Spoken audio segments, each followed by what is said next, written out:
ধরে রাজপথে বসে আন্দোলন করলেন জুনিয়র ডাক্তাররা। সোমবার বিকেল 4:30 থেকে টানা আন্দোলন এবং শান্তিপূর্ণ আন্দোলন।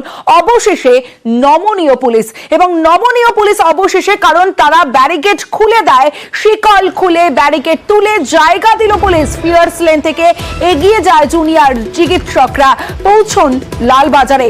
সিপির সঙ্গে বৈঠক করেন 22 জন প্রতিনিধি। ডেপুটেশন জমা, যেমন আন্দোলন চলছিল চলবে, তবে এইখানের এই অবস্থান তোলার সিদ্ধান্ত নেন জুনিয়র ডাক্তাররা এবং প্রতীকী শীট দ্বারা সামনে রেখেই ডেপুটেশন জমা দেন 22 প্রতিনিধি। বৈঠক তো ফলপ্রসূ হয়নি। যে ঘটনা ঘটে গিয়েছিল 9 তারিখ, 12 তারিখ, 14 তারিখ, এই সমস্ত বিষয়, তাদের উদাসীনতা, তাদের ব্যর্থতা নিয়ে আমরা প্রশ্ন তুলেছিলাম এবং সেই প্রশ্নের কোনো সদুত্তর ওনারা কেউ দিতে পারেননি এবং বেশ কিছু ক্ষেত্রে ওনারা চুপ থেকেছেন এবং দায় মেনে নিয়েছেন যে হ্যাঁ আমরা ব্যর্থ হয়েছি।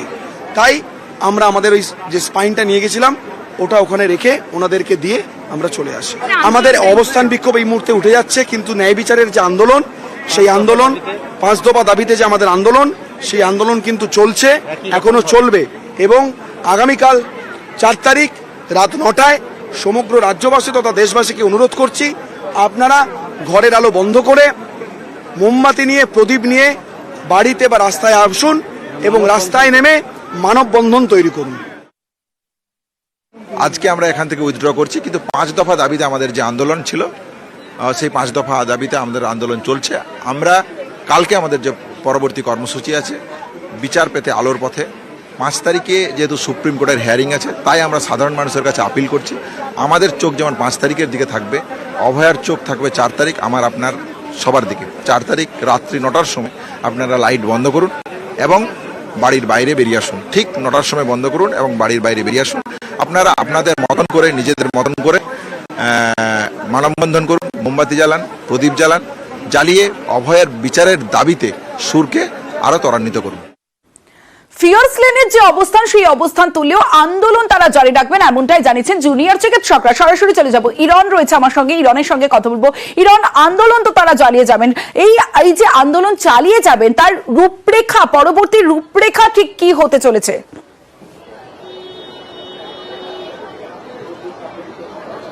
দেখো, আজকে যখন লালবাজারে গতকাল থেকে তারা যখন অবস্থান করছিলেন ফিয়ার্স লেনে, এবং শেষ পর্যন্ত 22 ঘন্টা পর যখন জুনিয়র ডাক্তারের প্রতিনিধি দল তাদের সামনের যে রাস্তা খুলে দেওয়া হয়, যে গার্ডরেল ছিল, এবং তারা লালবাজারে যান এবং সিপির সঙ্গে, পুলিশ কমিশনারের সঙ্গে তারা সাক্ষাৎ করেন, তাদের দাবি দাওয়া জানান, এবং তারপর তারা বেরিয়ে জানিয়েছিলেন যে না, তারা স্যাটিসফাই নন কথা বলে, এবং তাদের যে কর্মসূচি লালবাজারে অবস্থানের সামনে সেটা তারা প্রত্যাহার করছেন, কিন্তু তারা বিভিন্ন মেডিকেল কলেজে, আরজিকর সহ বাকি কলেজে তারা আন্দোলন চালিয়ে যাবে।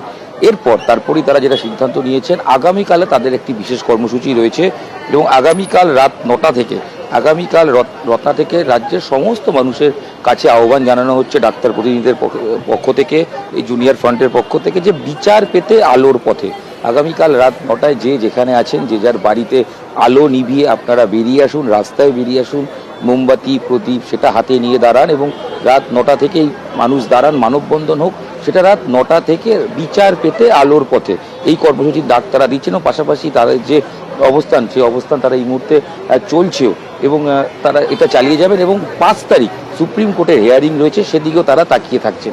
সেক্ষেত্রে তাদের যে কর্মসূচি তারা জানিয়েছেন যে তারা এখনই কর্মসূচি প্রত্যাহারের কোনো বিষয় নেই, কারণ কিছুক্ষণ আগে ডাক্তারের প্রতিনিধি দল যারা অবস্থান করছেন তাদের সঙ্গে যখন কথা বলছিলাম, তারা বলছিলেন যে তাদের মোট 5টা দাবি ছিল, তার মধ্যে সন্দীপ ঘোষ 2 নম্বর দাবি, সেটা গ্রেপ্তার হয়েছেন ঠিকই, কিন্তু বাকি আরও 4টে দাবি রয়েছে।